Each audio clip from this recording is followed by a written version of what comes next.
A'udzubillahi minasyaitonirrajim. Bismillahirrahmanirrahim. Alhamdulillahirabbil alamin wa bihi nasta'inu ala umuri dunya waddin. Wassalatu wassalamu ala asrofil anbiya'i wal mursalin sayyidina wa maulana Muhammadin wa ala alihi wa sahbihi ajma'in. Bapak Kepala Sekolah SD Negeri 02 Bapak Selamat Riyadi SPTSD yang kami hormati, Bapak Ibu Dewan Guru SD Negeri 02 Mendelem yang kami hormati, tak lupa mahasiswa dan mahasiswi KKN dari Universitas Islam Negeri Kiai Haji Abdurrahman Wahid Pekalongan yang kami hormati.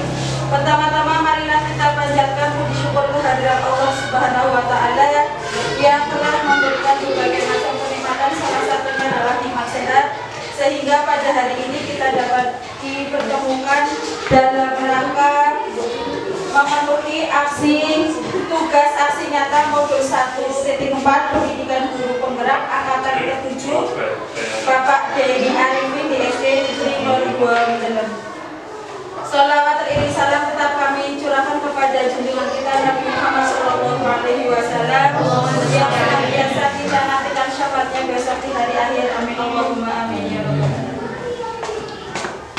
Peserta presentasi yang kami hormati, di sini kami akan membacakan agenda atau susunan acara pada hari ini. Untuk acara yang pertama yaitu pembukaan, acara yang kedua menyanyikan lagu Indonesia Raya, acara yang ketiga yaitu sambutan dari Bapak Kepala Sekolah, acara yang keempat yaitu acara inti dilanjutkan penutup. Untuk acara yang pertama yaitu pembukaan, mari kita buka dengan melafazkan basmalah bersama-sama. Bismillahirrahmanirrahim. Untuk acara yang kedua yaitu menyanyikan lagu Indonesia Raya yang akan dipimpin oleh Ibu Dwi Lestiawati. Kepada kami persilakan. Peserta dimohon untuk duduk. Hiduplah Indonesia. Indonesia tanah airku, tanah tumpah darahku.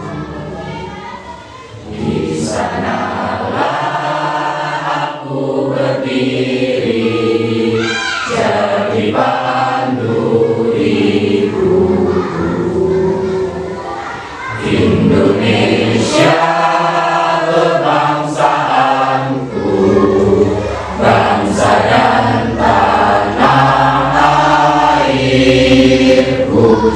Marilah kita berseru, Indonesia bersatu. Hiduplah tanahku, hiduplah negeriku, bangsaku, rakyatku semuanya. Bangunlah jiwanya, bangunlah badannya untuk Indonesia Raya. Indonesia Raya, merdeka, merdeka, tanahku, negeriku yang ku cinta. Indonesia Raya, merdeka, merdeka, hiduplah Indonesia Raya. Indonesia Raya, merdeka, merdeka, tanahku, negeriku yang ku cinta. Indonesia Raya, merdeka. Kepada adik-adik KKN dari Pekalongan yang saya hormati, marilah kita bersama memanjatkan puji syukur kehadirat Allah Subhanahu wa Ta'ala bahwa pada siang hari ini kita dapat bermujahat dalam suasana sehat walafiat segala berkah tiada kurang suatu apa. Salawat dan salam senantiasa kita aturkan kepada junjungan kita Nabi Agung Muhammad SAW yang senantiasa kita nanti-nantikan syafaatnya besok pada hari kiamat. Bapak dan Ibu serta adik-adik KKN yang saya hormati, bahwa pada hari ini Rabu tanggal 25 Januari tahun 2023, beliau Bapak Denny ini akan melaksanakan yaitu apa namanya Pak Denny? Desiminasi ya, desiminasi, yang mana kegiatan ini adalah merupakan rangkaian kegiatan dari guru penggerak yang sedang dialami oleh beliau yaitu Bapak Denny Arifin. Nah, Pak Denny ini sebelumnya saya perkenalkan bahwa Pak Denny ini adalah merupakan guru penggerak angkatan yang ke-7 yang berasal dari Kecamatan Bening dan tepatnya berasal dari SD Negeri 02 Mendelem. Mudah-mudahan dengan adanya guru penggerak ini dapat bermanfaat bagi dirinya Pak Denny, terutama dalam melaksanakan inovasi pembelajaran. Begitu Pak Denny ya. Dan juga mudah-mudahan dapat menginspirasi atau memotivasi guru-guru yang lain untuk ikut mendaftar sebagai guru penggerak. Harapan saya Pak Denny ini bisa menjadi role model bagi SD kita sendiri, juga bagi SD-SD yang lain ya, dalam rangka memberikan inovasi pembelajaran. Saran saya Pak Denny jangan sampai terlalu berharap banyak tentang adanya reward, tapi lebih diutamakan peningkatan potensi diri agar kita bisa menjadi guru yang cerdas, guru yang smart, guru yang banyak pengetahuan, sehingga dapat membuat inovasi di dalam dunia pendidikan sesuai dengan kebutuhan zaman sekarang. Saya kira itu saja Pak Denny sambutan dari saya. Wassalamualaikum warahmatullahi wabarakatuh. Semangat Pak Denny. Dan mari kita ikuti bersama desiminasi yang akan dipaparkan oleh Pak Denny. Kepada beliau Pak Denny dipersilakan.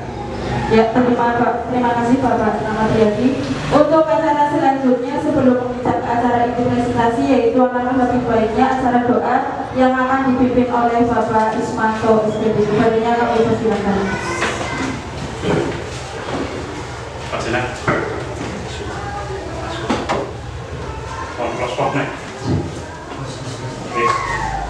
Assalamualaikum warahmatullahi wabarakatuh.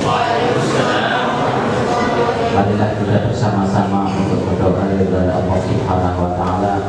Mudah-mudahan kegiatan ini berjalan lancar, aman, dan bisa terlaksana dengan maksimal. Amin. Mari bersama-sama hadiah Fatihah dari Rasulullah Muhammad sallallahu alaihi wasallam. Syai'ulillahi lahumul Fatihah. Alhamdulillahirabbil alamin. Iyyaka na'budu wa iyyaka nasta'in.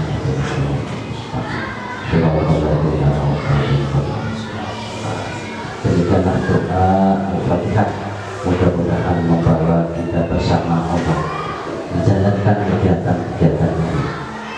Assalamualaikum warahmatullahi wabarakatuh. Waalaikumsalam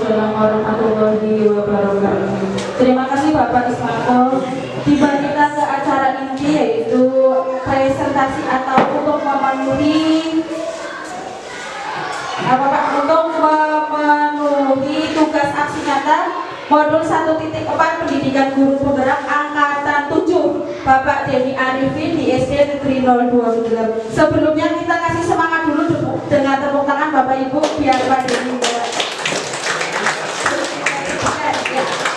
Sebelum kami persilakan kepada Bapak Denny Arifin, kami akan membacakan kurikulum vitae dari beliau.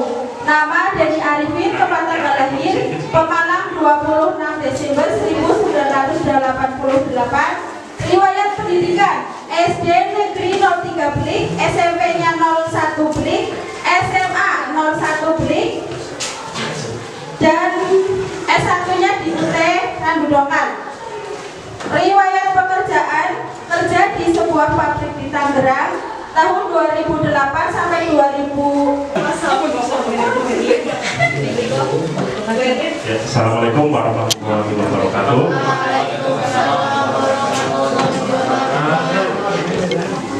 Terima kasih saya ucapkan kepada Kepala Sekolah SD Negeri 02 Mendelem, Pak Ramadiyati, dan kepada guru SDN 02 Mendelem.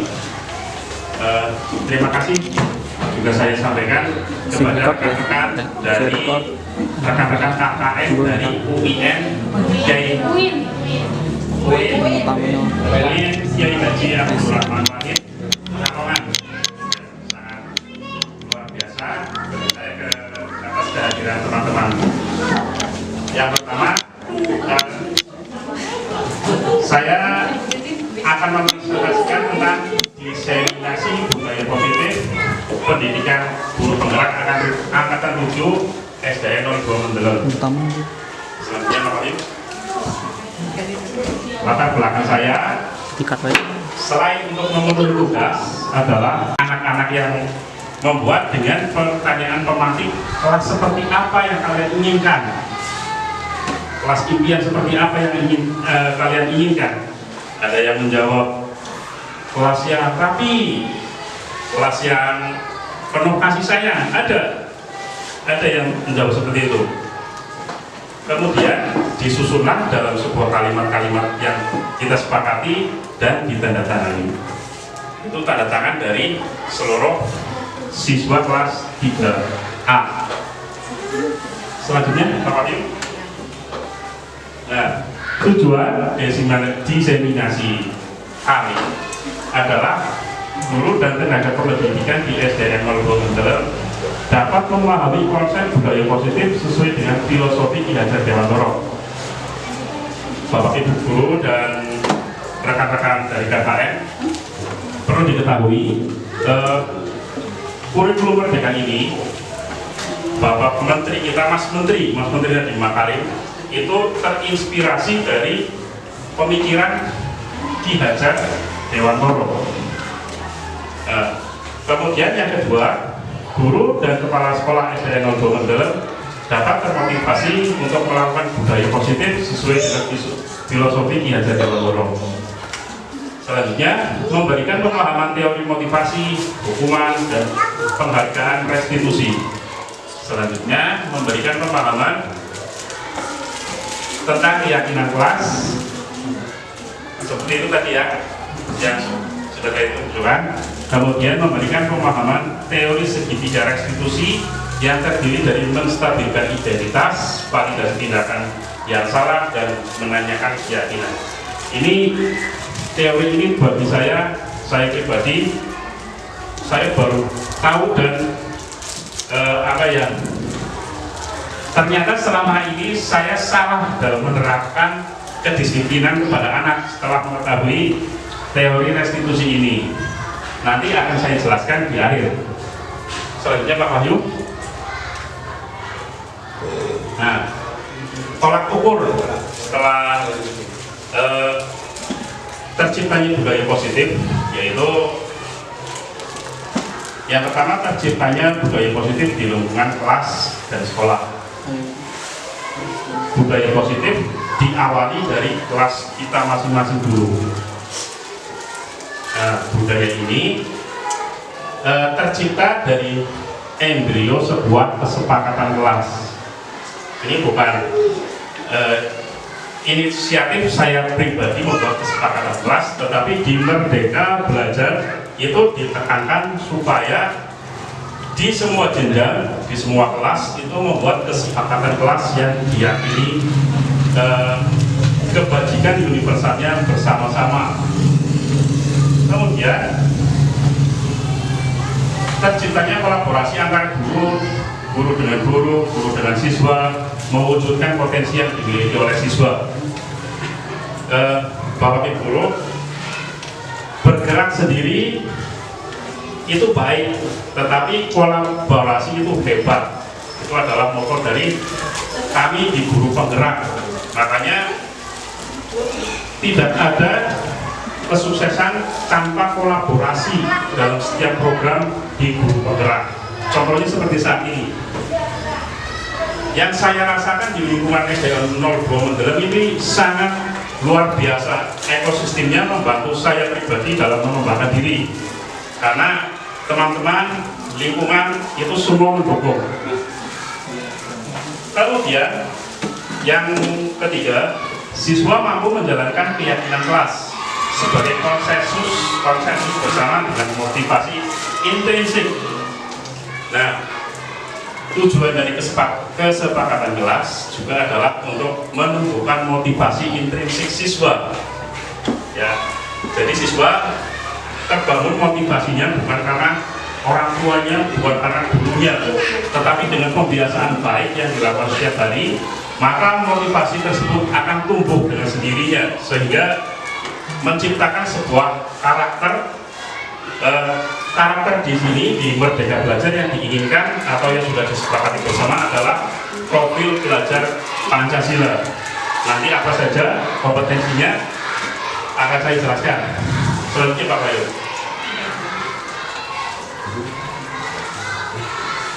Nah, sekarang kita masuk ke filosofi pendidikan menurut Ki Hajar Dewantara. Pendidikan menurut Ki Hajar Dewantara adalah tempat persemaian benih-benih kebudayaan dalam masyarakat, menuntun segala kodrat yang ada pada anak-anak agar mereka dapat mencapai keselamatan dan kebahagiaan yang setinggi-tingginya, baik sebagai manusia maupun sebagai anggota masyarakat. Next,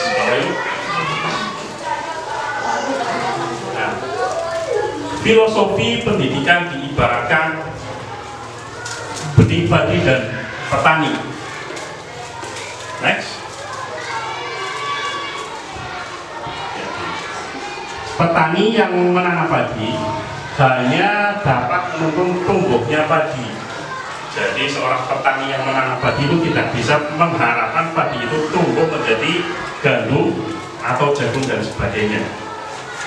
Tetapi yang bisa dilakukan si petani tersebut yaitu hanya memperbaiki kondisi tanah, memelihara tanaman padi, memberi pupuk dan air, membasmi ulat-ulat atau jamur-jamur yang mengganggu. Kemudian jadi di sini artinya bibit itu sudah ada potensi untuk tumbuh, bukan kita yang memaksa untuk tumbuh.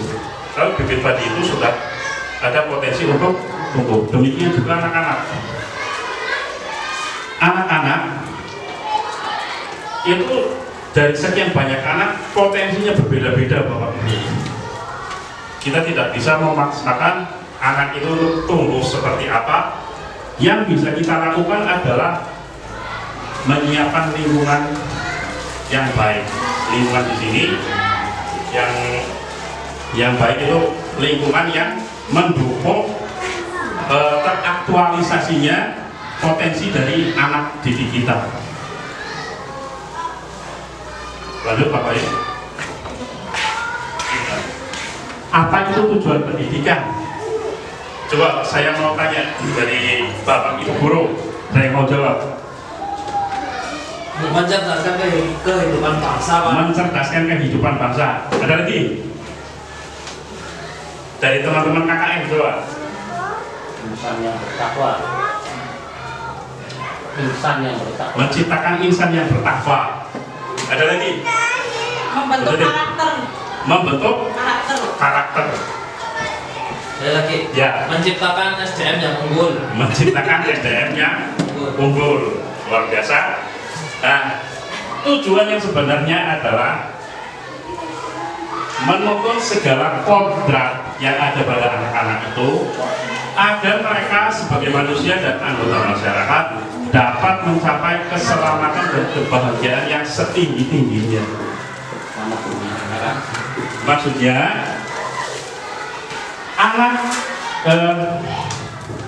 anak yang keluar dari instansi pendidikan ya, SMP, SD, SMP, SMA itu diharapkan mereka sudah mempunyai bekal dari potensi yang dimilikinya. Contoh Bapak Guru, siswa SDN 02 Mendelem itu ada yang jago voli, tetapi jika mereka tidak dilatih secara rutin, mungkin apa bakat itu akan muncul. Tidak. Nah, tugas kita sebagai pendidik adalah memunculkan bakat itu untuk bekal mereka. Bekal mereka di sini untuk mencapai keselamatan dan kebahagiaan yang setinggi-tingginya. Selanjutnya Pak Wahyu. Ki Hajar Dewantoro juga menjelaskan tentang kodrat alam dan kodrat zaman. Sebelum lanjut ini saya mau bertanya ke Pak Budi, bagaimana pendidikan di tahun Pak Budi SD tahun ini nih Pak? Tahun 75. Kepribadian Pak kondisi jadi ini Pak.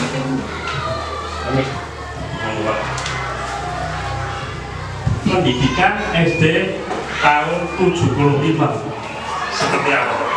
Ya, kondisi pendidikan waktu kami masih SD tahun 75 masih menggunakan kurikulum 75.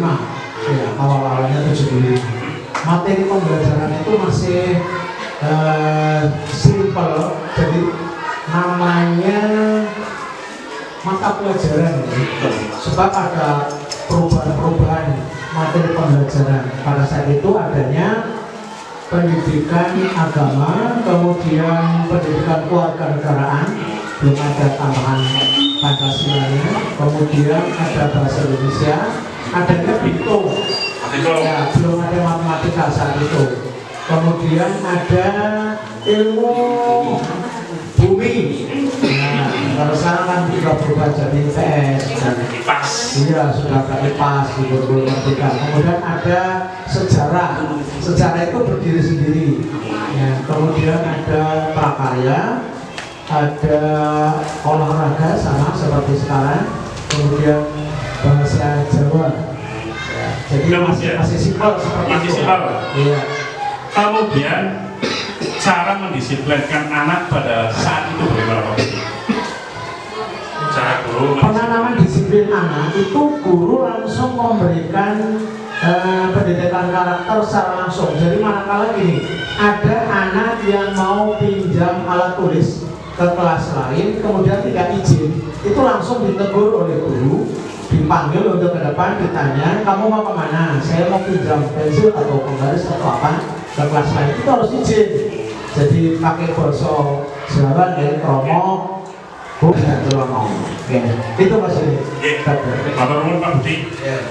Sekarang saya juga ingin tahu, kalau tadi di tahun 70-an, sekarang yang tahun 80-an pasti ada.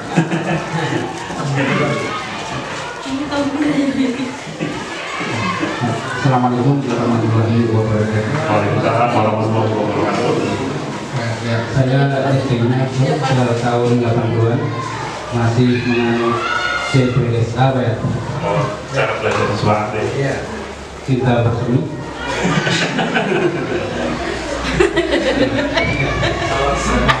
Pada era saya masih rezim Orde Baru. Ya, untuk pendidikan sudah banyak perkembangan, sudah ada matematika, IPA, IPS, bahasa Indonesia, pokoknya sudah kalau masalah mata pelajaran tidak terlalu jauh berbeda. Hanya yang saya rasakan pada waktu itu sama guru itu takut. Ya, jadi apa? Entah karena apa? Galak atau gimana. Jadi kalau apa? Ketemu saja. Ya, kalau yang gurunya dekat rumah ya, gurunya lewat, itu saya langsung masuk rumah takut ketemu gurunya. Nah, padahal saya nggak biasa apa-apa, tapi takut.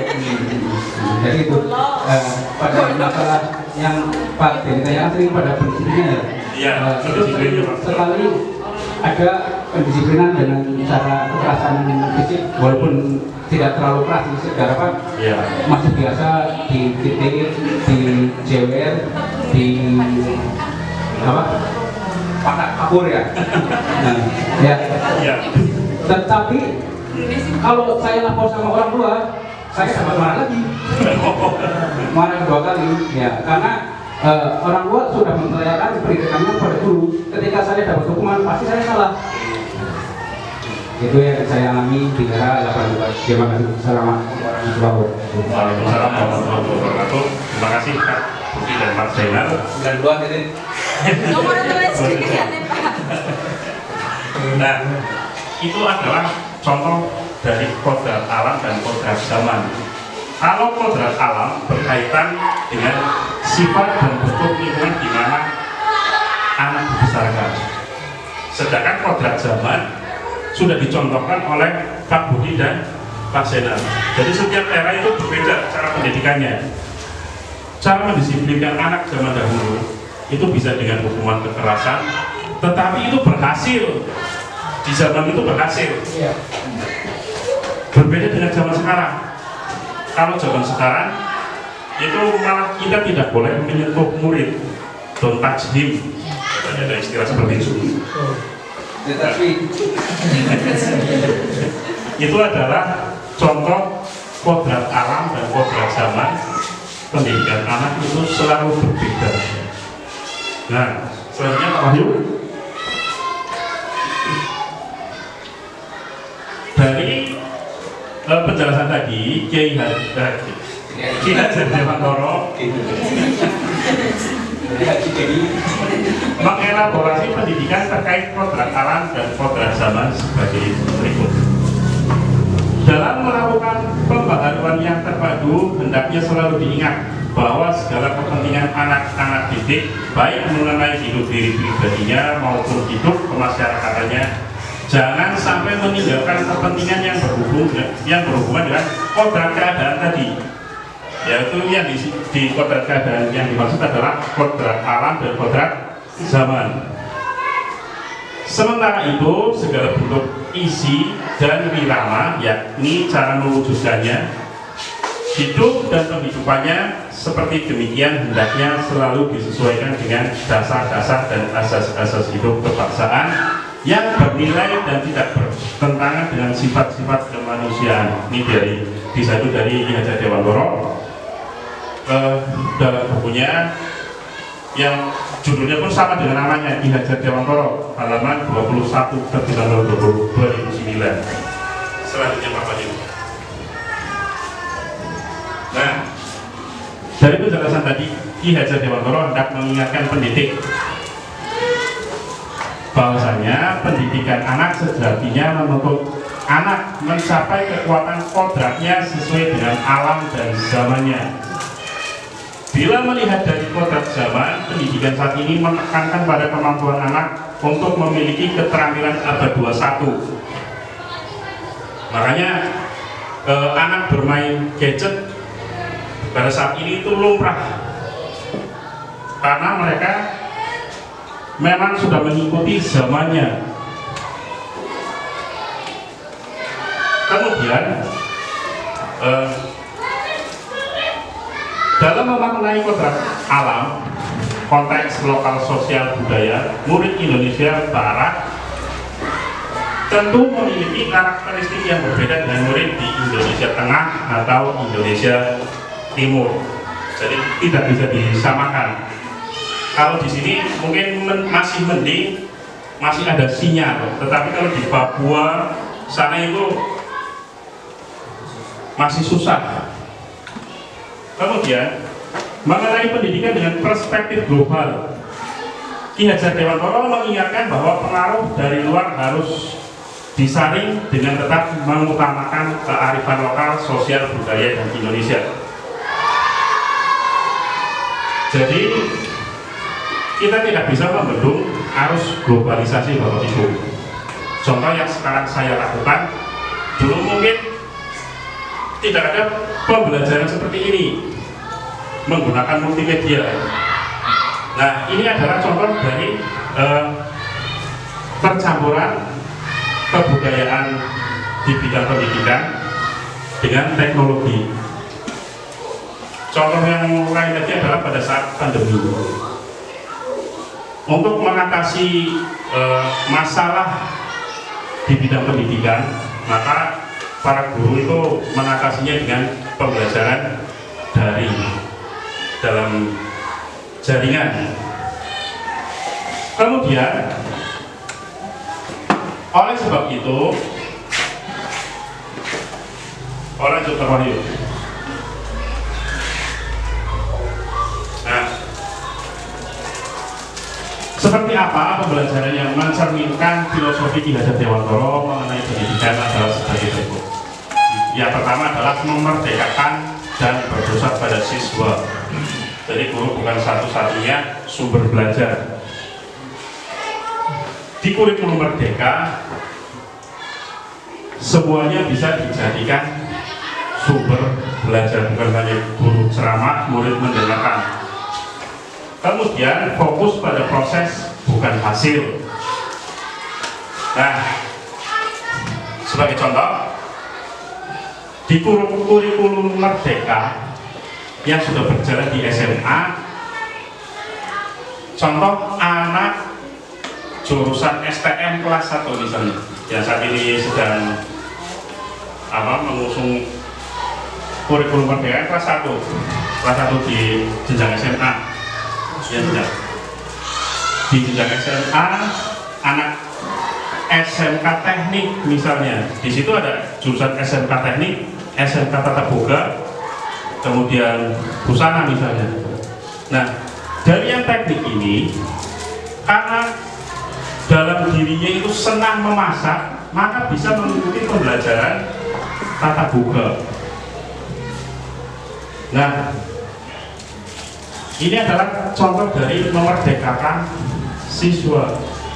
Siswa senangnya misalnya masak, ya diarahkan untuk bisa memasak. Kalau di SD dan SMP mungkin belum, tetapi sudah seperti itu di SMA dan SMK. Kemudian sesuai kodrat alam dan kodrat zaman. Nah, kodratnya anak apa sih Bapak Ibu? Kodrat seorang anak, kita dalam konteks anak usia SD, bermain, betul sekali, terima kasih Bapak. Nah, untuk mewujudkan filosofis yang sesuai dengan kodrat alam dan kodrat zaman, kalau anak SD kodratnya bermain, kita bisa mencampurkan pembelajaran dengan permainan. Saya lihat teman-teman dari KKN UIN kemarin sudah melakukan itu bagus sekali. Ya, itu sudah sesuai dengan filosofi Ki Hajar Dewantoro, belajar sambil bermain. Kemudian tidak bertentangan dengan nilai-nilai kemanusiaan. Intinya tidak ada bullying di sini. Di dalam proses pembelajaran itu tidak ada bullying. Bahkan di lingkungan sekolah pun dilarang adanya bullying, karena itu tidak sesuai dengan nilai-nilai kemanusiaan. Kemudian yang terakhir adalah pembangunan budi pekerti. Next, Pak Wahyu. Apa itu merdeka belajar? Pak Wahyu, coba. Merdeka belajar itu menurut saya, Ya. guru maksudnya terserah guru dalam melaksanakan pembelajaran dimodifikasi sedemikian rupa untuk mengarahkan siswa. Betul sekali. Next, Merdeka Belajar menurut Mendikbud atau Mas Menteri Nadiem Makarim adalah sekolah, murid, dan guru memiliki kebebasan untuk berinovasi, belajar dengan mandiri dan kreatif. Itu makanya di kurikulum Merdeka Belajar tidak ada RPP. Ya, yang ada Modul ajar. modul ajar. Dari modul ajar itu bisa dimodifikasi sendiri Bapak Ibu. Jangan saklek sesuai buku. Yang ditekankan adalah pada proses pembelajarannya. Selanjutnya, konsep Merdeka Belajar. Konsep Merdeka Belajar berfokus pada menerapkan materi yang esensial dan fleksibel sesuai dengan minat, bakat, kebutuhan, dan karakteristik masing. Kenapa? Karena sistem AMOM ini melarang adanya hukuman dan paksaan kepada siswa. Jadi, Ki Hajar Dewantara beranggapan bahwa jika adanya hukuman dan paksaan, maka dapat mematikan jiwa merdeka dan kreativitasnya. Diperlukan jiwa yang merdeka di dalam setiap diri siswa agar Indonesia dapat maju. Next. Nah, apa yang harus kita rubah? Yang harus kita rubah adalah mindset kita tentang pendidikan. Dengan tetap berpegang pada filosofi pendidikan Ki Hajar Dewantara, kemudian menguatkan semangat perubahan, melakukan pembelajaran yang bermakna dan menyenangkan sesuai kodrat alam dan zaman. Memahami bahwa guru bukan hanya mentransfer ilmu pengetahuan, tetapi juga nilai-nilai luhur pembentukan karakter. Dan yang terakhir adalah mewujudkan profil pelajar Pancasila. Ada yang tahu profil pelajar Pancasila? Beriman dan bertakwa,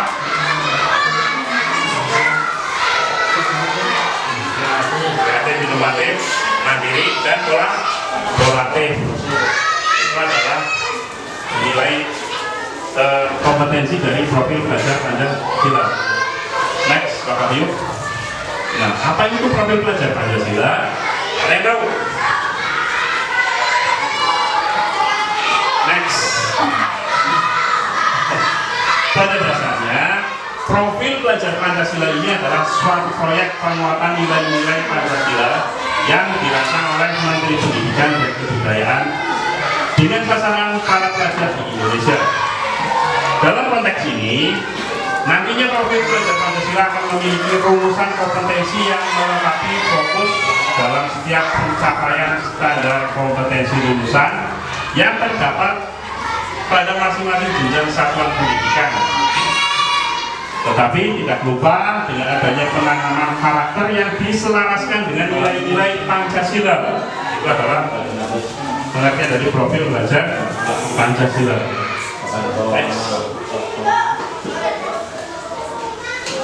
Nah, kompetensi tersebut tentu saja memperhatikan beberapa faktor, yaitu ada faktor internal dan faktor eksternal. Pada faktor internal akan berkenaan dengan jati diri, ideologi, dan cita-cita bangsa Indonesia. Sementara itu pada faktor eksternal berkaitan dengan konteks kehidupan dan tantangan bangsa Indonesia khususnya di abad ke-21 ini, yang mana tengah menghadapi revolusi industri 4.0.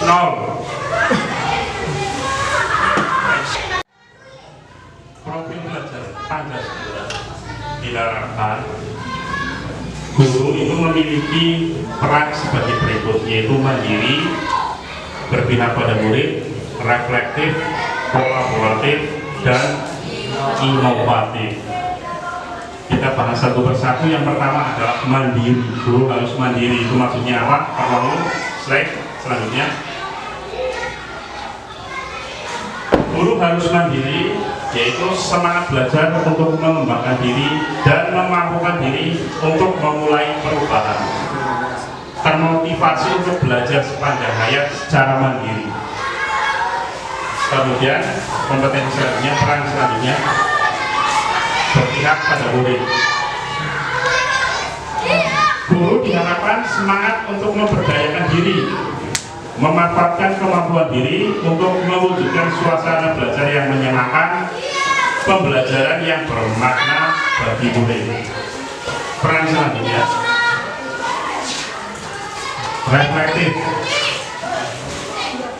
Guru diharapkan semangat memaknai segala pengalaman yang didapat secara bijak dan positif, apresiatif dan produktif sebagai teladan menuntun diri murid dan sesama rekan sejawat.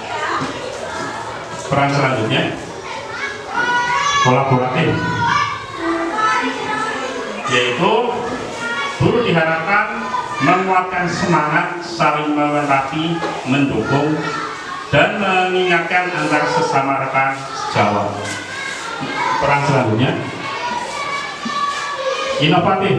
Inovatif adalah semangat untuk selalu menunjukkan ide baru serta penguatan gotong royong serta memberdayakan aset atau kekuatan yang ada di sekolah, komunitas dan lingkungan. Sebelum ke eksplorasi konsep, minta izin dulu untuk minum.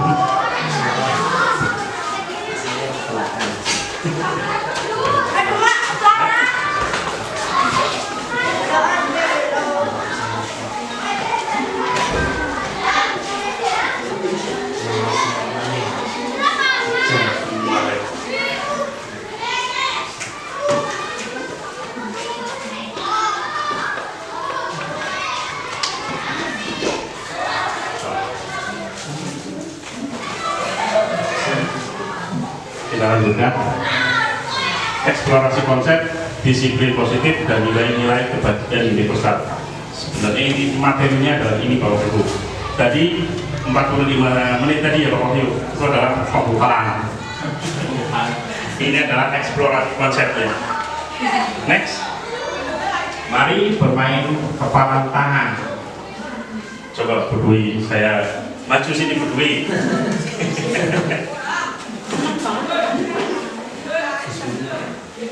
Budui, nambah saja di tangan budui itu ada sesuatu yang berharga, sesuatu yang berharga. Kemudian saya minta Pak Wahyu untuk maju ke depan.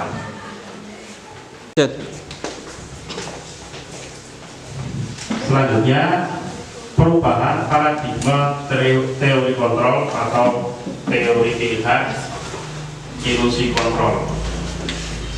Bapak Ibu Guru, selama ini mindset kita atau saya sendiri berpikir bahwa saya bisa mengontrol murid saya. Kemudian semua penguatan positif, efektif itu bisa bermanfaat untuk siswa. Saya juga berpikir bahwa kritik yang saya tujukan untuk siswa itu bisa menguatkan karakter siswa. Kemudian saya berpikir bahwa orang dewasa memiliki hak untuk memaksa. Ternyata selama ini saya salah. Di dalam teori kontrol itu semua hanya ilusi.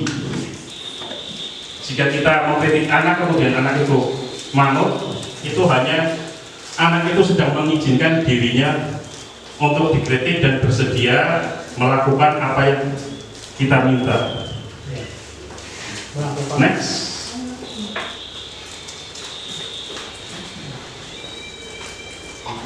Siapa sesungguhnya yang memiliki kontrol? Nah, ada yang selama ini kita lakukan atau kita pikirkan selama ini itu masuk ke dalam teori stimulus respon. Sedangkan dalam pendidikan guru penggerak itu saya dikenalkan tentang teori kontrol atau teori pilihan. Perbedaannya adalah dalam stimulus respon kita mencoba mengubah orang agar berpandangan sama dengan kita. Biasanya untuk mengobrol kita milih-milih teman supaya satu server biasanya zaman sekarang ya Pak, satu server itu kan lebih enak, lebih nyambung.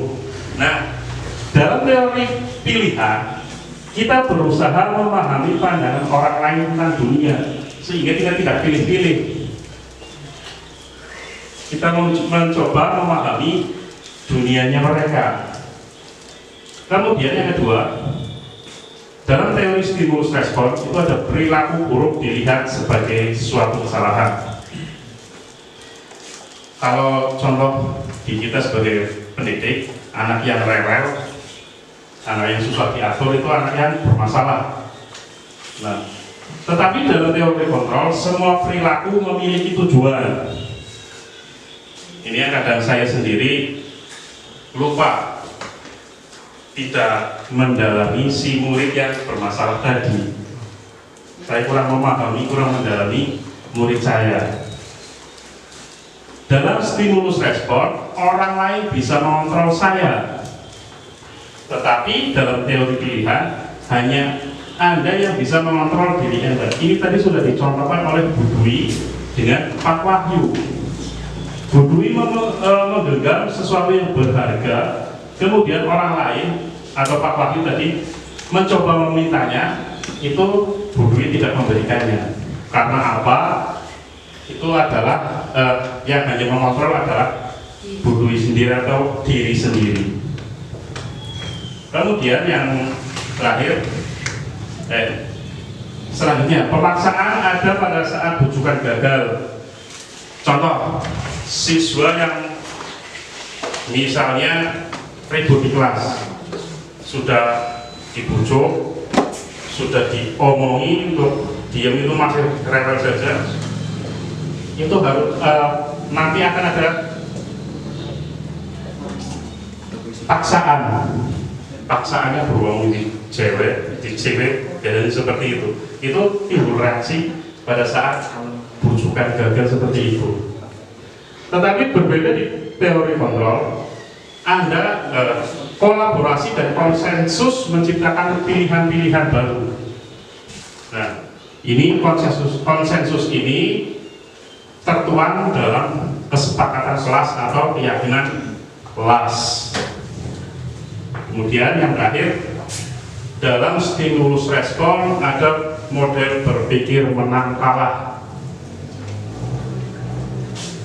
Tetapi dalam teori kontrol, model berpikirnya adalah menang-menang atau win-win solution. Next, apa itu disiplin? Coba saya pengen tahu dari Mbak atau Mas yang KKN ini. Disiplin apa itu? Sikap. Ada lagi? Tepat waktu. Ada lagi? Semakin banyak masukan nggak masalah. Ada lagi? Aktif. Tertib. Ada lagi? Patuh. Nah, kita lihat menurut kamus dulu. Menurut Kamus Besar Bahasa Indonesia menjelaskan disiplin berarti tata tertib, ya, betul Pak Ismanto. Tata tertib, ketaatan, kepatuhan juga betul, ya. Ini betul Masnya tadi kaitannya dengan sikap. Tetapi makna yang sebenarnya adalah ini sudah mengalami pergeseran makna dari makna yang sebenarnya. Makna yang sebenarnya, next Pak Wahyu. Nah, apa itu makna disiplin? Disiplin adalah berasal dari bahasa Latin yang berarti belajar. Makna asal dari kata yang berkonotasi dengan disiplin sendiri dari murid-murid Sokrates dan Plato. Ini adalah dua filosof terkenal yang konsep pemikiran ketatanegaraannya dipakai sampai sekarang. Kemudian disiplin membuat orang menggali potensinya menuju sebuah tujuan apa yang dia hargai. Namun dalam budaya kita makna disiplin telah berubah menjadi sesuatu yang dilakukan seseorang pada orang lain untuk mendapatkan kepatuhan. Kecenderungannya adalah hubungan kata disiplin dengan ketidaknyamanan, bukan dengan apa yang kita hargai atau pencapaian suatu tujuan mulia. Next, okay. Nilai-nilai kebijakan universal. Ini adalah teori yang dikemukakan oleh Dian Grosson dalam pendidikan guru penggerak. Ini dipakai karena selaras dengan filosofi dari Ki Hajar Dewantara. Nah, nilai-nilai kebajikan yang dicapai oleh setiap anak Indonesia itu kita kenali dengan profil belajar Pancasila. Apa saja itu? Beriman bertakwa kepada Tuhan Yang Maha Esa dan berakhlak mulia, mandiri, bernalar kritis, berkesinambungan global, bergotong royong, dan kreatif. Di sini tidak ada yang namanya kompetisi. Nah, itu juga paradigma yang selama ini kita salah. Anak dengan anak yang lain harus berkompetisi untuk mendapatkan ranking 1. Tetapi di dalam Merdeka Belajar tidak ada kompetensi, yang ada adalah kolaborasi. Next.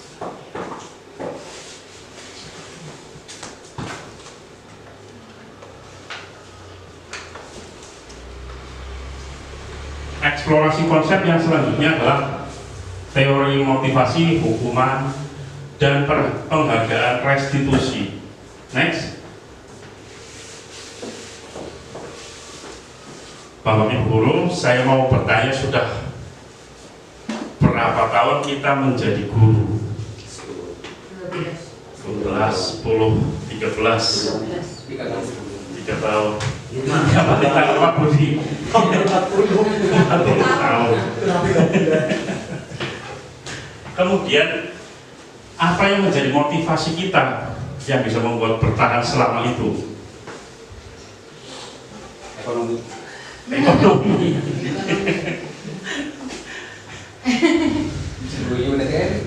Kita jelaskan satu. Nah, teori motivasi perilaku itu ada 3, yaitu motivasi eksternal.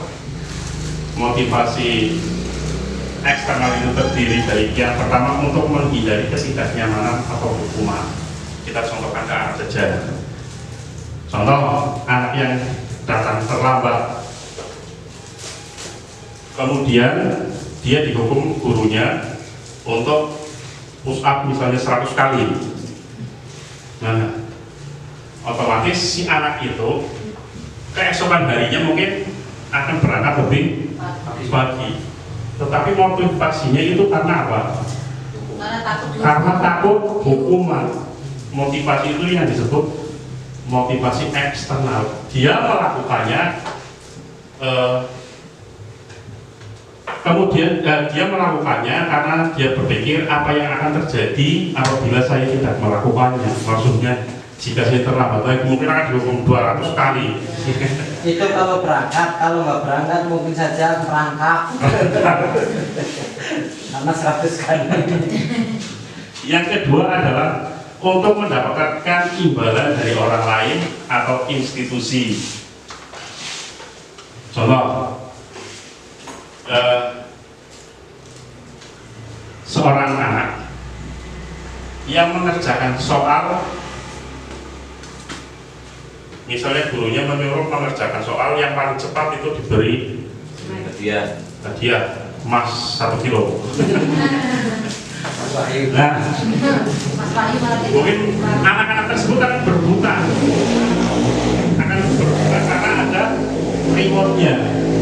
Nah, ini memunculkan pertanyaan, apa yang akan saya dapatkan apabila saya melakukannya? Ini juga termasuk dalam motivasi eksternal. Nah, motivasi yang terakhir adalah motivasi internal atau tujuan dari disiplin positif ini. Jadi biasanya jika karakter seperti ini akan memunculkan pertanyaan, saya akan menjadi orang yang seperti apa apabila saya melakukannya. Next, Bapak Leo. merdeka menurut Ki Hajar Dewantara. Arti merdeka itu tidak hanya terlepas dari perintah, akan tetapi juga cakap buat memerintah diri sendiri. Nah, dalam konteks disiplin, makanya sering kita mendengar istilah tidak ada kesuksesan tanpa disiplin. Nah, orang yang disiplin ternyata adalah orang yang bisa atau cakap memerintah dirinya sendiri. Next, Bapak Ibu. Nah, dalam guru penggerak, saya sendiri, kami khususnya, ini kaget. Ada materi yang berjudul dihukum oleh penghargaan. Pada saat itu kami kan kok bisa penghargaan malah menghukum. Nah, setelah dijelaskan ternyata bahwa penghargaan berlaku sama dengan hukuman, dalam arti meminta atau membujuk seseorang melakukan sesuatu untuk memenuhi suatu tujuan tertentu dari orang yang meminta atau membujuk. Dorongannya eksternal dan akan ada faktor ketergantungan. Ini ternyata yang membuat penghargaan itu sama dengan hukuman. Beberapa dari dampak tersebut adalah yang pertama pengaruh jangka pendek dan jangka panjang. Contoh, mungkin anak akan termotivasi jika belajar kemudian mengerjakan soal, gurunya memberikan hadiah, mereka akan lebih termotivasi. Itu hanya berlaku jangka pendek. Jangka panjangnya mereka akan ingat terus. Oh iya, saya pernah diberi hadiah ini karena mengerjakan ini. Itu maksudnya. Kemudian penghargaan menghukum. Nah, penghargaan menghukum ini, contoh dalam satu kelas itu dulu pada sistem rankingan itu ada ranking 1, 2, dan 3. Tapi yang fatalnya biasanya dari kelas 1 sampai kelas 6 anak itu terus juaranya ajek dari kelas 1 sampai 6. Nah, di saat mereka mendapatkan penghargaan, kita tidak memikirkan perasaan anak-anak yang lain yang tidak mendapat ranking. Secara tidak langsung ini menghukum mereka, menghukum anak yang tidak mendapatkan prestasi. Makanya sistem perankingan dari kurikulum 2013 mulai dihilangkan. Ini karena termasuk dalam penghargaan yang menghukum. Kemudian penghargaan itu mengurangi ketepatan.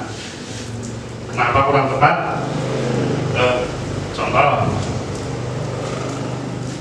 Budui menyuruh Danu memberikan garam dengan ongkos 20.000. Nah, kebiasaan itu nanti akan menjadi kurang tepat bagi karakter anak. Jika anak itu tidak diberi upah, maka tidak mau disuruh oleh Budui. Kemudian ini masih berkaitan sebenarnya tidak tepat dan tidak efektif. Kemudian yang terakhir, penghargaan merusak hubungan. Nah, ini yang sering terjadi tanpa kita sadari. Tadi sudah dicontohkan,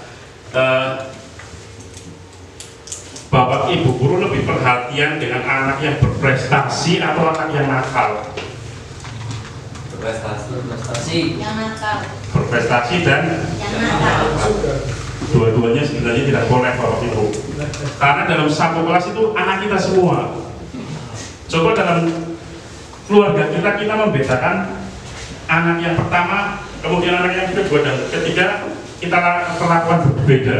Bagaimana perasaan mereka? Nah, itu akan merusak hubungan. Seolah-olah Bapak Ibu guru itu tidak peduli dengan anak yang biasa-biasa saja. Nah, itu yang dimaksud merusak hubungan. Next, Bapak Ibu. Next. penghargaan dari yang tadi sebelumnya Pak, yuk, dari kelima ini mengerucut menjadi 3. Yang pertama, penghargaan menurunkan kualitas, penghargaan mematikan kreativitas, penghargaan mengurangi motivasi intrinsik. Menurunkan kualitas sebenarnya apa? Contoh, seorang anak yang kemarin saja anak yang kelas 3 misalnya ya, contoh di kelas saya membuat kolase. Jika saya memberikan reward misalnya hadiah 10.000 mungkin pada kelompok yang kolasenya paling bagus. Nah, hubungannya dengan menurunkan kualitas sebenarnya adalah jika anak itu menyadari bahwa karya saya hanya dihargai 10.000, kalau disuruh lagi ngapain saya bikin lagi, hanya dihargai 10.000. Termasuk juga anak-anak yang mendapat reward-reward lain, tidak hanya berupa uang. Nah, kemudian penghargaan mematikan kreativitas. Akhirnya di saat diminta lagi oleh gurunya, mereka males asal-asalan. Kemudian penghargaan mengurangi motivasi intrinsik, ini yang paling parah. Semuanya harus ada imbalannya. Nah, next. Nah, kemudian apresiasi seperti apa yang bisa dilakukan? Beri pengakuan secara khusus, secara personal. Nah, pengakuan ini bukan hanya untuk 1-2 orang, tetapi semua siswa. Beri pengakuan secara pribadi ini jika kasusnya misalnya Pak Guru melihat anak yang menolong temannya, ya, diberi pengakuan, Pak Guru perhatikan kamu tadi menolong teman kamu, rasa empatimu sangat besar. Nah, teruskan yang seperti itu. Kemudian beri pengakuan kepada semua murid. Nah, kita sudah berikan pengakuan secara konsisten. Dan hari ini muji-muji, besoknya memaki-maki. Ini yang salah. Kemudian fokus pada proses. Anak yang mungkin belum lancar membaca, guru jangan mempermasalahkannya. Kita rangkul, ya, kita telateni ibaratnya, jangan malah dimarahi dan sebagainya. Itu nanti motivasinya untuk belajar malah down anak tersebut. Terus next, Pak Rohim. Next. Nah, tugas perbedaan hukuman dan konsekuensi. Saya mau tanya, mencatat 100 kali dalam buku kalimat saya tidak akan terlambat lagi karena terlambat sekolah, itu termasuk hukuman atau konsekuensi Bapak Ibu guru? Hukuman. Yang kedua, lari mengelilingi lapangan basket 2 kali karena terlambat hadir sekolah. Hukuman. Murid diminta push up 15 kali karena tidak menggunakan masker ke sekolah. Hukuman. Menggantikan kertas tugas teman yang telah dicoret. Konsekuensi. Membersihkan tumpahan air di meja tulis karena tersenggol pada saat belajar. Konsekuensi. Murid disuruh untuk mengenakan sepatu seharian di sekolah karena tidak mengenakan sepatu. Oh, maksudnya melepas sepatu ini ya? Murid disuruh melepas sepatu seharian karena murid tidak memakai sepatu hitam. Konsekuensi atau hukuman? Hukuman. Nah, ada 2 percepatan, nanti kita buka selesai ini. Lari mengelilingi lapangan basket 2 kali karena terlambat 10 menit untuk pelajaran PJOK. Hukuman atau konsekuensi? Hukuman. Kita lihat jawabannya. Yang pertama, mencatat 100 kali itu hukuman. Lari mengelilingi lapangan basket hukuman. Push up 15 kali karena tidak menggunakan masker juga hukuman. menggantikan tugas teman yang telah dicoret-coret, konsekuensi. Membersihkan tumpahan air di meja tulis, konsekuensi. Murid disuruh melepaskan sepatu seharian, itu hukuman. Lari mengelilingi lapangan basket 2 kali karena terlambat 10 menit adalah konsekuensi. Kenapa? Karena dalam PJOK biasanya ada pemanasan. Anak yang terlambat itu kan tidak mengikuti pemanasan. Konsekuensinya untuk mengejar keterlambatan karena tidak pemanasan, maka dia diberi konsekuensi pemanasan sendiri dengan lari lapangan basket 2 kali. Terus apa yuk? Nah, perbedaannya apa? Hukuman itu sesuatu yang menyakitkan dan harus terjadi. Tetapi kalau konsekuensi, sesuatu harus terjadi. Hukuman itu yang hukuman yang menyakitkan biasanya lebih lama diingat oleh anak. Yang selanjutnya membuat anak sakit fisik maupun hati untuk jangka waktu yang lama, itu tadi. Kemudian kalau konsekuensi membuat anak merasa tidak nyaman dalam waktu jangka pendek. Contoh tadi mengganti kertas yang dicoret-coret, itu kan tidak berdampak jangka panjang. Kemudian anak membenci kedisiplinan kalau konsekuensi. Kemudian mendorong anak menyakiti diri sendiri, ini untuk level yang sudah sangat parah, selalu dihukum. Mungkin anak bisa menjadi frustasi dan menyakiti diri sendiri. Yang selanjutnya mendorong anak agar mudah menyesuaikan diri. Selanjutnya anak belajar untuk menyembunyikan kesalahan. Kalau konsekuensi, anak belajar mematuhi peraturan. Hukuman membentuk anak menjadi memiliki konsep diri yang buruk, tetapi jika konsekuensi membentuk anak memiliki konsep diri yang baik. Selanjutnya anak belajar untuk menyembunyikan kesalahan. Kalau konsekuensi, anak belajar untuk mematuhi peraturan. Yang terakhir, hukuman membuat anak marah, rasa bersalah, dipermalukan, merasa tak dihargai. Tetapi dalam konsekuensi, kehilangan hak, dibuat tidak nyaman, diasingkan untuk sementara.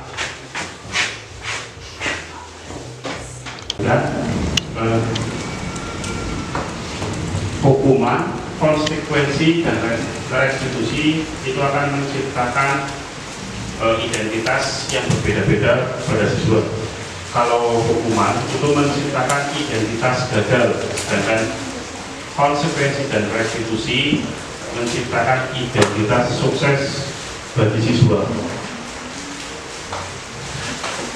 Di restitusi merupakan pilihan.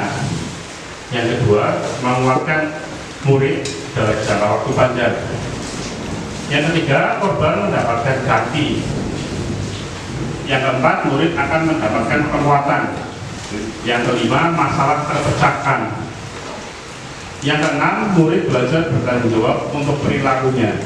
Yang ketujuh, fokus pada pemecahan masalah dalam waktu jangka panjang. Next.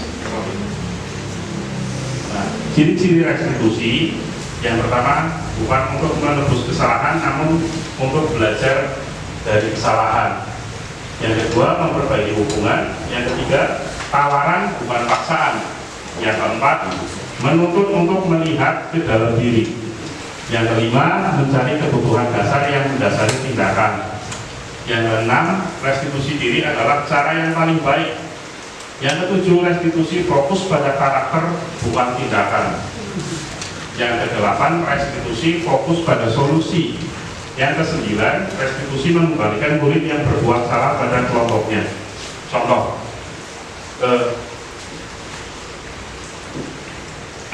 pada sebuah kasus, misalnya murid yang menjahili temannya. Nah, murid yang menjahili temannya, sebelum saya mengenal restitusi, biasanya saya akan menghukum murid tersebut tanpa ada dialog yang mendalam dengan murid. Nah, di dalam restitusi pada poin 3 ada tawaran bukan paksaan. Kami mempelajari bahwa psikologi anak yang membuat kesalahan kemudian dipanggil oleh gurunya, itu posisi psikologi anak itu sedang terguncang walaupun dia yang melakukan kesalahan. Maka di dalam restitusi guru diharapkan bisa mengembalikan posisi murid tersebut dalam keadaan yang stabil dulu. Setelah itu murid ditawarkan untuk memperbaiki kesalahannya. Contoh, dari kesalahan yang kamu buat, apa yang akan kamu lakukan untuk memperbaiki kesalahanmu. Nah, kemudian setelah kita mengetahui alasan dan apa yang akan dilakukan si murid,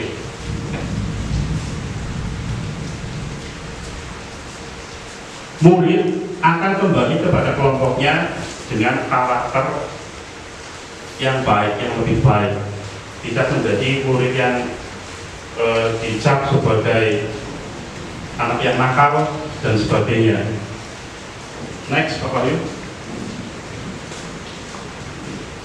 Selanjutnya eksplorasi konsep tentang keyakinan kelas. Next.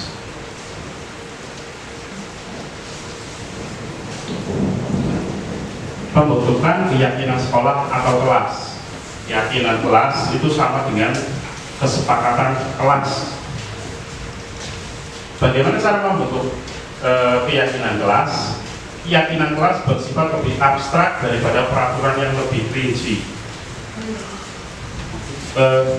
Bapak Ibu guru dan teman-teman dari KKN, saya ingin bertanya contoh peraturan kelas.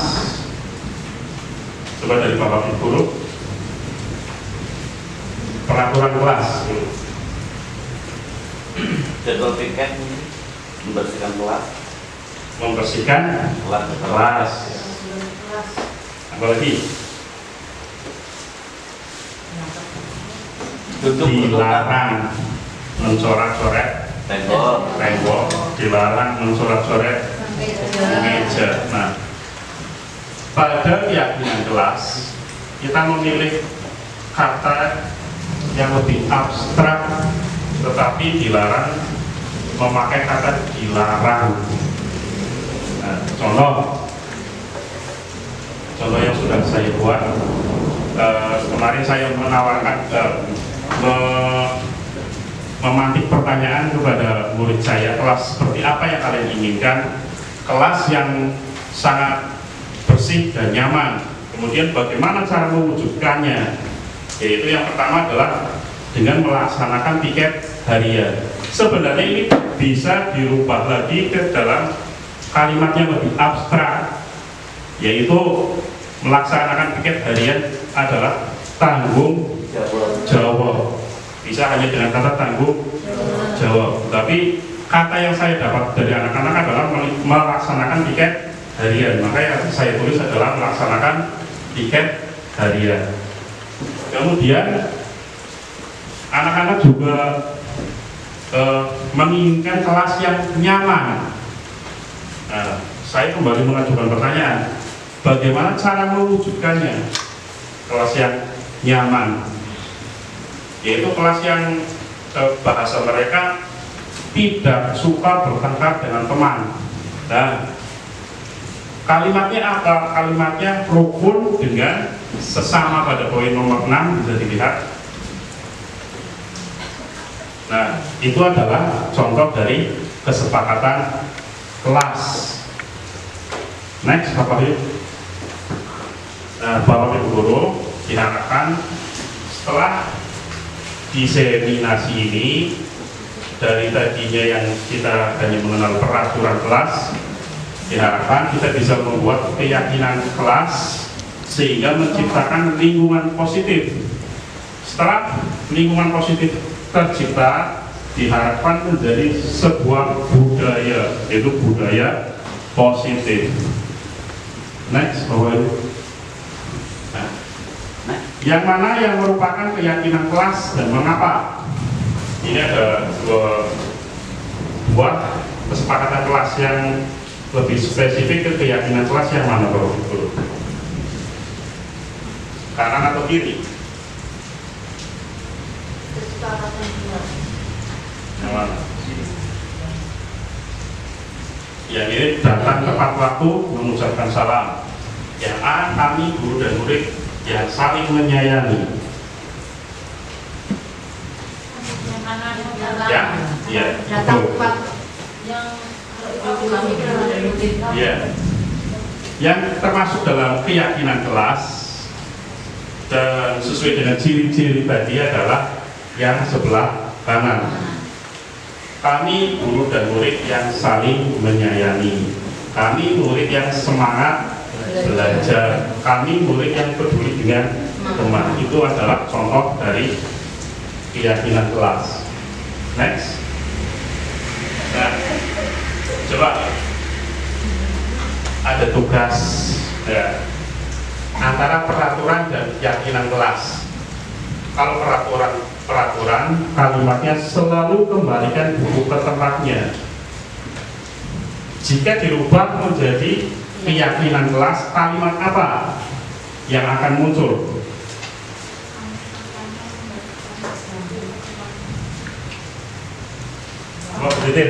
Kami akan mengembalikan buku ke tempatnya. Kami akan mengembalikan buku ke tempatnya. Nah, bisa, tapi bisa dibuat lebih spesifik lagi dengan kalimat tanggung jawab. Karena setelah menggunakan fasilitas kelas, diharapkan siswa terbiasa untuk merapikan kembali. Yang kedua, dilarang mengganggu orang lain.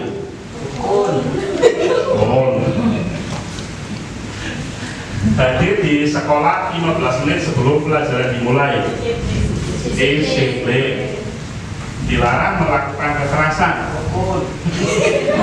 Rukun. Dilarang menggunakan narkoba. Kesehatan.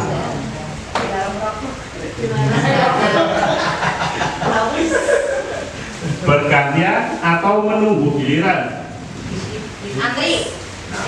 Bisa ya. Gunakan masker. Kesehatan. Jangan berlari di kelas atau koridor. Ketertiban masuk, keamanan juga masuk. Nah, coba kita lihat jawabannya. Yang pertama adalah ternyata tanggung jawab. Dilarang mengganggu orang lain, menghormati, hadir di sekolah 15 menit sebelum pembelajaran dimulai, menghormati orang lain bisa karena kaitannya dengan guru yang sudah datang terlebih dahulu. Kemudian komitmen juga bisa. Dilarang melakukan kekerasan. Keyakinan kelasnya menjadi keselamatan atau menghormati orang lain. Dilarang menggunakan narkoba. Keyakinan kelasnya menjadi kesehatan. Bergantian atau menunggu giliran. Ini bisa juga menggunakan kalimat menghormati orang lain, bersabar, kesehatan, bersabar, gunakan masker. Ini kesehatan dan keselamatan. Maaf, slide-nya kurang ke bawah itu. Yang terakhir, jangan berlari di kelas atau koridor. Keselamatan, keamanan. Next. Eksplorasi yang selanjutnya adalah kebutuhan dasar manusia dan dunia berkualitas. Next. Nah, kebutuhan dasar manusia ini ada 5. Yang pertama adalah kasih sayang dan rasa diterima, penguasaan, kebebasan, dan kesenangan. Nah, jika ada murid bapak ibu guru yang nakal, mungkin ada salah satu dari kebutuhan dasar manusia ini yang tidak terpenuhi. Coba saya ada contoh. Next. Nah, ibu guru bilang aku tidak boleh bersenandung sewaktu mengerjakan tugas. Katanya kelas harus tenang, tidak ada suara. Padahal aku ingin bernyanyi. Ini termasuk dalam kebutuhan apa? Kesenangan. Bisa. Kebebasan juga bisa. Kemudian ibu guru tidak menyapaku hari ini, padahal jepit rambutku baru. Kasih sayang. Kemudian aku bosan, masa belajarnya gitu-gitu aja, mendengarkan ibu guru terus. Ini termasuk dalam kebutuhan kebebasan, betul. Anak ingin model pembelajaran yang berbeda. Next, Bapak Ibu. 5 posisi kontrol. Nah, di posisi mana Bapak Ibu guru selama ini? Saya tanya. Tahu, penghukum, pembuat rasa bersalah, teman, pemantau atau manajer. Pak Wahyu yang mana selama ini berada di posisi yang mana? Memantau. Pemantau. Bu Titin. Bu Herlin berada di posisi kontrol yang mana? Penghukum, pembuat rasa bersalah, teman, pemantau atau manajer? Teman. Bu Ana? Pemantau. Kenapa tidak ada yang memilih manajer? Konsepnya lain. Nah, jika berada di posisi kontrol penghukum, guru berbuat menghakimi, menunjuk-nunjuk, menyakiti, menyindir.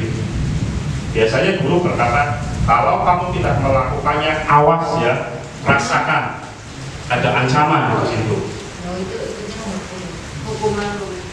Kemudian hasil yang terbentuk dari guru yang memiliki posisi kontrol penghukum yaitu anak menjadi pemberontak, menyalahkan orang lain, berbohong. Kaitannya dengan dunia berkualitas, murid akan meletakkan guru di luar dunia berkualitas. Biasanya murid akan berkata, biarkan saja, nanti juga marah-marah lagi. Dampak pada murid akan mengulangi kesalahan. Nah, sekarang ke pembuat rasa bersalah. Biasanya guru itu suka berceramah, menceramai muridnya, maksudnya di sini. Mengatakan seharusnya kamu begini, kamu begitu. Kemudian ibu kecewa. Nah, kemudian hasilnya anak akan menyembunyikan, menyangkal dan berbohong.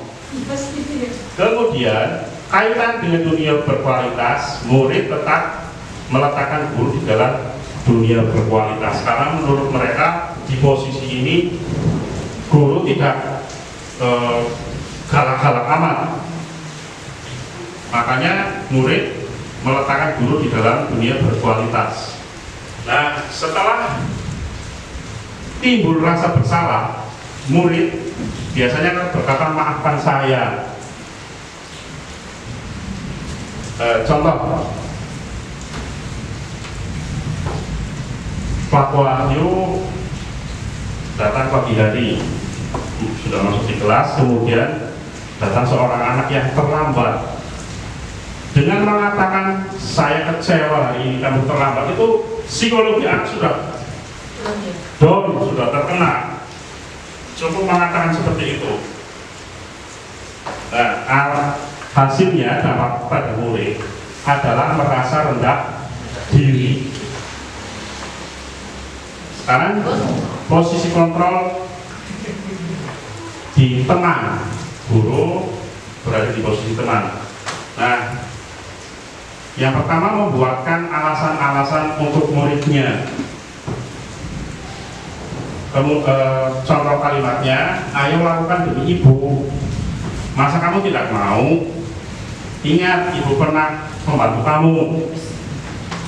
Nah, hasilnya adalah ketergantungan. Kenapa? Pada saat misalnya anak tersebut diajar oleh Pak Wahyu yang berposisi sebagai teman, mungkin Pak Wahyu akan menutupi kesalahan yang dilakukan muridnya. Tetapi jika anak itu naik ke kelas selanjutnya, sudah yang mengajar sudah bukan Pak Wahyu lagi. Nah, murid yang ketergantungan ini akan kaget karena sudah tidak diajar oleh Pak Wahyu. Itu motivasi belajarnya akan rendah. Bukan Pak Wahyu yang mengajar, malas. Nah, kemudian kaitan dengan guru yang berkualitas, murid mengatakan guru yang berada di posisi teman sebagai orang yang sangat penting di dunia berkualitas. Dampaknya lemah, tidak mandiri, tergantung. Selanjutnya adalah posisi pemantau.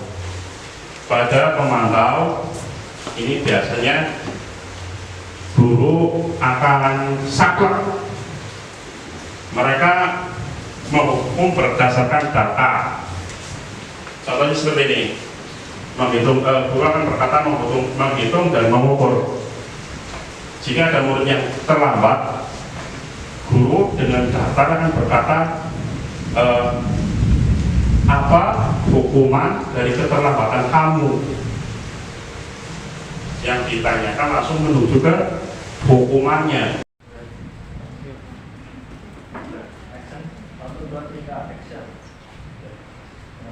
Selanjutnya adalah segitiga restitusi. Pada posisi manajer, guru diharapkan bisa menerapkan metode atau prinsip segitiga restitusi, yaitu yang pertama menstabilkan identitas, kemudian validasi kebutuhan. Ini kaitannya dengan 5 kebutuhan dasar manusia. Kemudian yang terakhir menanyakan keyakinan. Next. Nah, dalam menstabilkan identitas, guru akan berkata berbuat salah itu hal yang manusiawi. Ini untuk menstabilkan si anak yang melakukan kesalahan. Kemudian tidak ada manusia yang sempurna dan seterusnya. Next, Bapak Ibu. Yang selanjutnya adalah validasi kebutuhan. Ini membantu murid mengenali basic need atau kebutuhan dasar yang ingin dipenuhinya ketika melakukan kesalahan. Pada dasarnya, setiap tindakan manusia tujuannya adalah memenuhi kebutuhan dasar, apakah itu penguasaan, kebebasan, kasih sayang dan rasa diterima, kesenangan atau bertahan hidup. Guru akan berkata, kamu bisa saja melakukan hal yang lebih buruk, tetapi kamu tidak akan melakukannya, kan? Kemudian kamu pasti punya alasan mengapa melakukannya. Kemudian apa yang penting bagi kamu, dan seterusnya. Next. Yang terakhir pada penerapan segitiga restitusi adalah menanyakan keyakinan. Anak melihat kesalahannya dihubungkan dengan norma sosial dan nilai-nilai yang mendasari manusia berinteraksi dengan orang lain. Guru akan berkata, apa nilai yang kita percaya di kelas atau sekolah kita? Maksudnya murid diminta mengingat kesepakatan kelas yang telah mereka sepakati. Kemudian nilai-nilai universal apa yang telah kita sepakati. Nah, kemudian kelas yang ideal itu seperti apa sih? Next, Bapak Ibu.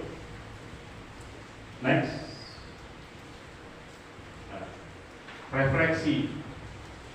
Saya ingin bertanya pada Bapak Ibu guru setelah presentasi saya, hal baru apa yang mengubah paradigma Bapak Ibu guru? Coba, Bu Dewi.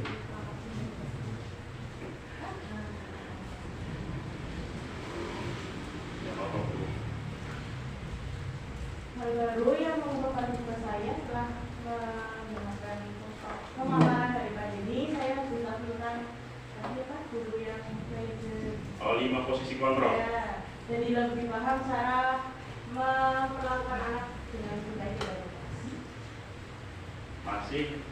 Pertanyaan, perasaan apa yang muncul? Bu Herin mau dilempar ke sini.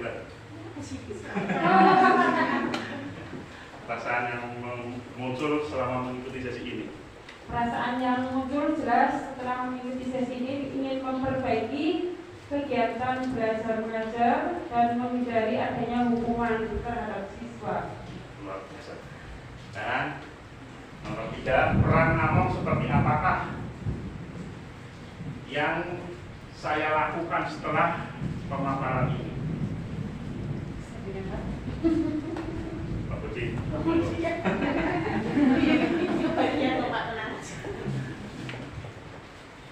Peran Among yang cocok berkaitan dengan materi yang disampaikan ini, melihat dari awal sampai akhir sesi ini adalah Umuri Handayani, karena kembalinya dari prinsip pendidikan kita seorang guru tidak bisa berbuat banyak ibarat tadi seorang petani dengan tanaman padinya, sehingga bagaimana upaya-upaya kita lakukan agar ada keberhasilan dari usaha yang dilakukan oleh seorang guru kepada siswa. Terima kasih kepada Bapak Ibu Guru. Next, Pak Wahyu. Hanya jawab. Kalau saya tahu ya, itu tidak tahu. Sekarang adalah sesi tanya jawab. Monggo yang mau bertanya. Ya, Pak. Ya, dari Bu Dwi.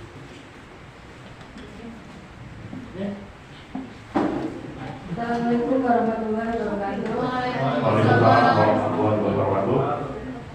Jadi Pak, tadi saya mendapati ada kalimat ya Pak ya, yang mengatakan kalau mengapa pemberian reward untuk anak itu tidak efektif. Padahal setahu saya ya, kalau kita memberi reward, memberi hadiah ke anak itu akan memotivasi anak loh Pak. Tapi kenapa di sini kok malah tidak efektif? Nah seperti itu Pak. Terima kasih. Saya tanya dulu. Selanjutnya, Bu Dewi.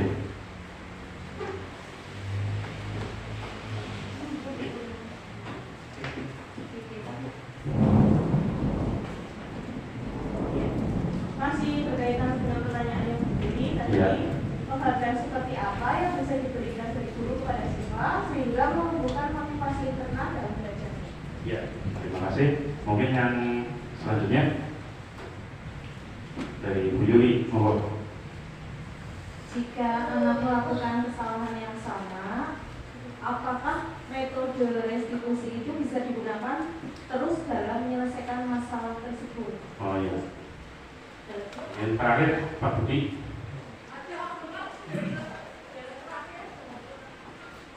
Saya sendiri masih ada hal yang bias berkaitan dengan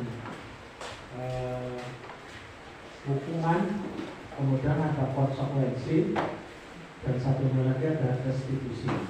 Sebenarnya selama ini untuk mengubah sikap anak itu yang dilakukan oleh guru adalah dengan memberikan hukuman, walaupun masih dalam koridor pendidikan. Terima kasih. Terima kasih atas pertanyaan Bapak Ibu. Yang pertama saya akan mencoba menjawab dari Bu Dwi. Dari Bu Dwi.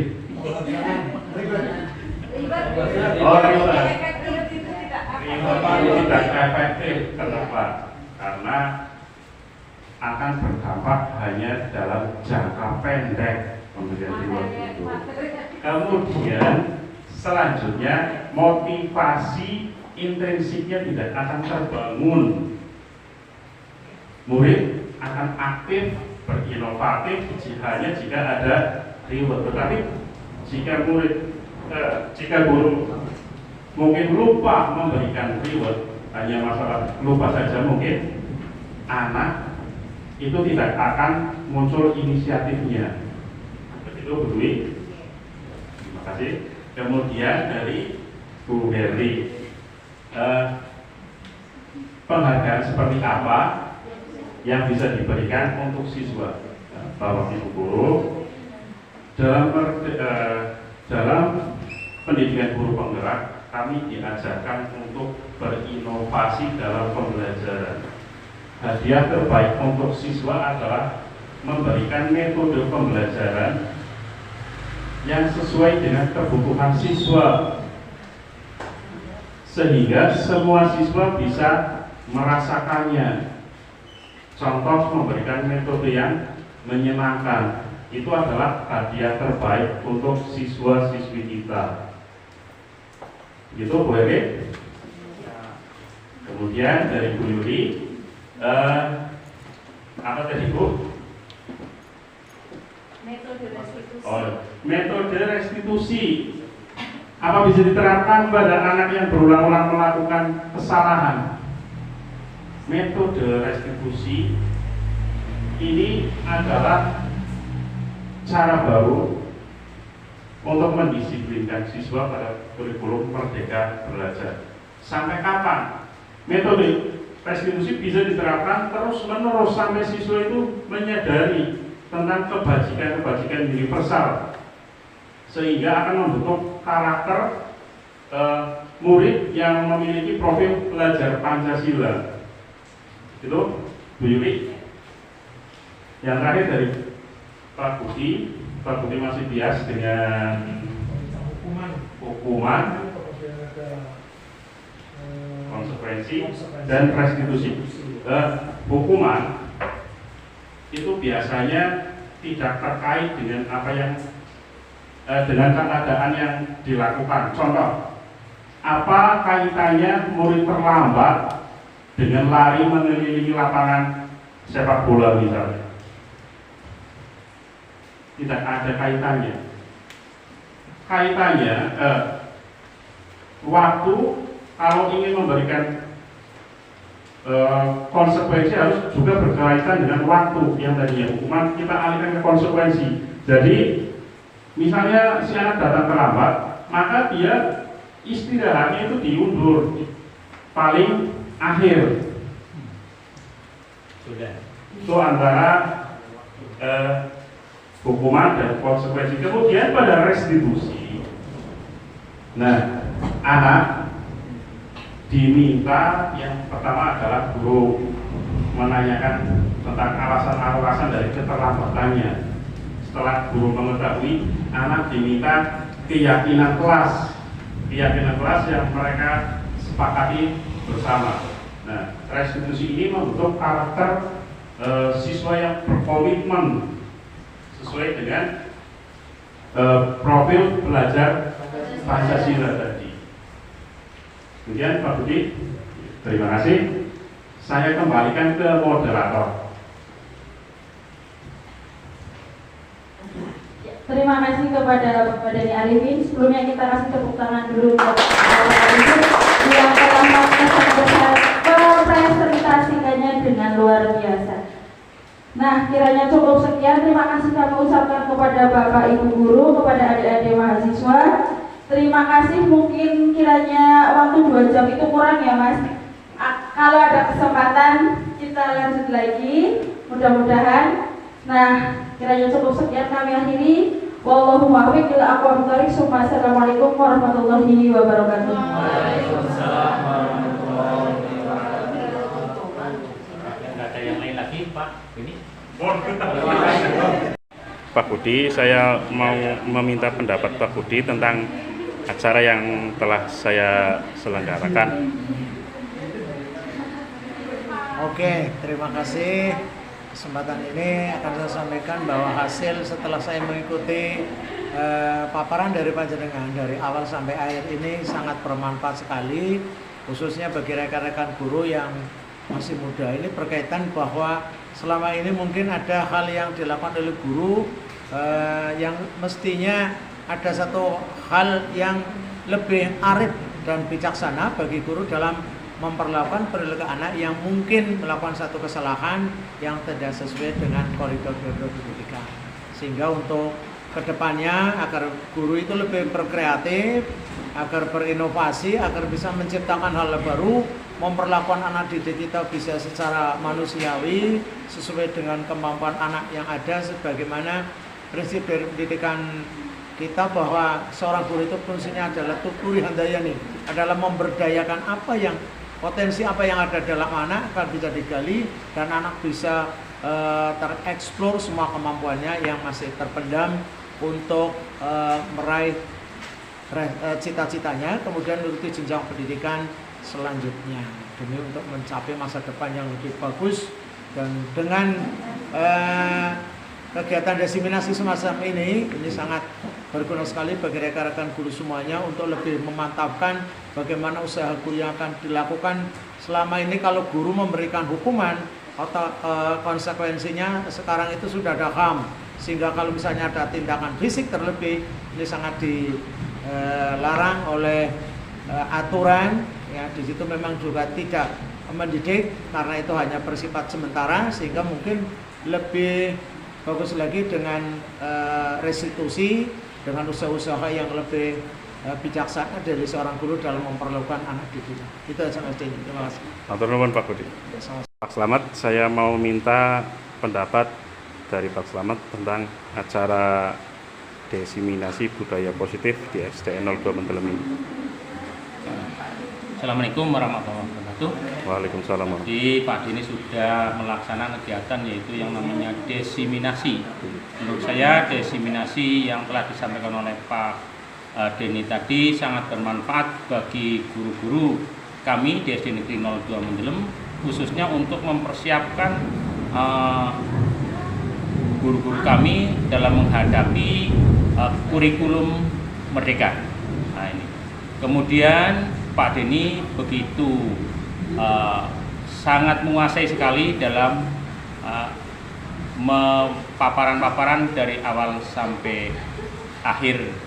Mudah-mudahan kegiatan ini bermanfaat sekali bagi Pak Denny untuk mengembangkan inovasi-inovasi untuk pembelajaran bagi diri sendiri Pak Denny dan bagi teman-teman guru di wilayah kecamatan ini. Saya kira itu saja Pak Denny. Mudah-mudahan Pak Denny ada pertemuan yang lagi untuk pencerahan kepada guru-guru kami di SD Negeri 02. Oke. Terima kasih. Wassalamualaikum warahmatullahi wabarakatuh. Waalaikumsalam.